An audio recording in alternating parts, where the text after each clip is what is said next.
السلام علیکم دوستو، ویلکم ٹو مائی چینل۔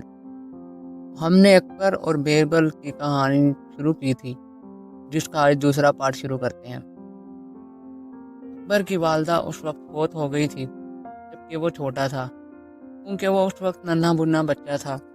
اس کو پرورش کے لیے ماں کے دودھ کی ضرورت تھی۔ ان کے محل میں ایک نرس تھی، اس کا بھی ایک ننھا منھا بچہ تھا جس کو وہ اپنا دودھ پلاتی تھی۔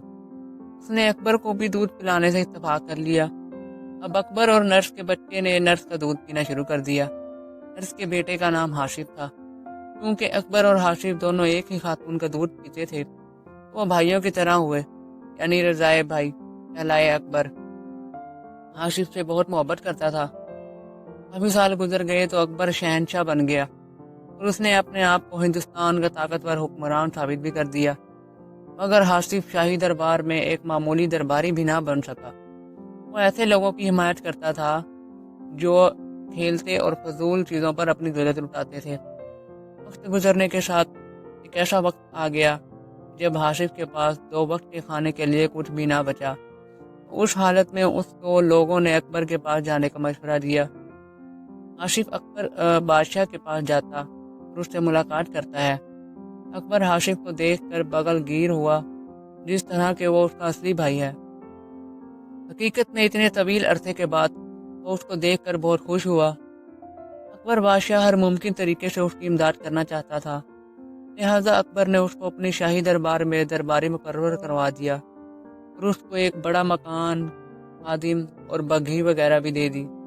اس کے ذاتی اخراجات کے لیے ہر ماہ بھاری رقم بھی ادا کی جاتی تھی۔ اکبر نے اس سے کہا، آپ کی دیگر ضروریات کو بھی پورا کرواؤں گا، اگر کوئی ہیں تو اب آپ بالکل مجھے آگاہ کرنے سے نہ ہچکچائیں۔ آصف نے کہا کہ علی جا، آپ نے جو مجھے پہلے عالیشان زندگی گزارنے کے لیے دیا ہے وہ کافی ہے۔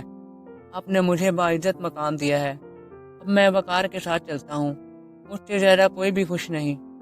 اس کے علاوہ یہ میرے لیے بڑا اعزاز ہے کہ میں اس ملک کے شہنشاہ کے ساتھ میرے برادرانہ تعلقات ہیں۔ اس سے زائد میں آپ سے کس چیز کی توقع کروں؟ یہ کہتے ہوئے ہاشف نے اپنا سر کھجلایا اور اپنی مسکراتی ہوئی نظریں ایسے دوڑائیں جیسے کہ اس کو کسی اور چیز کی بھی ضرورت ہے۔ پھر اکبر نے کہا، اچھا، میں محسوس کرتا ہوں کہ مجھے بیربل جیسا ساتھی ملنا چاہیے۔ ہاشف نے کہا کہ وہ بڑا ذہین آدمی ہے، میں بھی اس کی طرح کا آدمی چاہتا ہوں جو مجھے بھی اس کی طرح رہنمائی کرے۔ شہنشاہ نے ہاشف کی خواہش کو پورا کرنے کا فیصلہ کر دیا۔ اس نے بیربل کو بلایا اور شہنشاہ نے بیربل سے کہا کہ ہاشف میرے بھائی کی طرح ہے، میں نے اس کو ہر ایک چیز رہنے کے لیے دے دی ہے، مگر وہ تمہاری طرح کا آدمی چاہتا ہے جو اس سے بات کرے، اس لیے میں چاہتا ہوں کہ اپنی طرح کا آدمی اس کے لیے بھی تلاش کرو، تمہارے اپنے بھائی کی طرح، جو کہ میرے بھائی کو خوش کرے اور اس سے میرا بھائی کی بات کر کے خوش ہو۔ وہ باتونی نہ ہو، مگر وہ جو بھی بیان کرے وہ معنوی گہرائی کا حاصل ہونا چاہیے۔ بیربل، تم میری بات سمجھ گئے ہو؟ بیربل نے کہا، علی جان، ہاں۔ بیربل نے کہا، آپ مجھ سے چاہتے ہیں کہ میں اپنے بھائی جیسا آدمی اس کے لیے تلاش کروں؟ شہنشاہ نے کہا کہ ہاں، میں یہی چاہتا ہوں۔ بیربل نے ان اشخاص کے بارے میں خیال دوڑایا جو ان کے بھائیوں کی طرح ہو۔ ہاشف بڑا خوش نصیب تھا کہ اس کو اکبر جیسا مل گیا جو اس کو تمام سہولیات سے نوازے، مگر بیربل کو کوئی ایسا شخص نہ ملا۔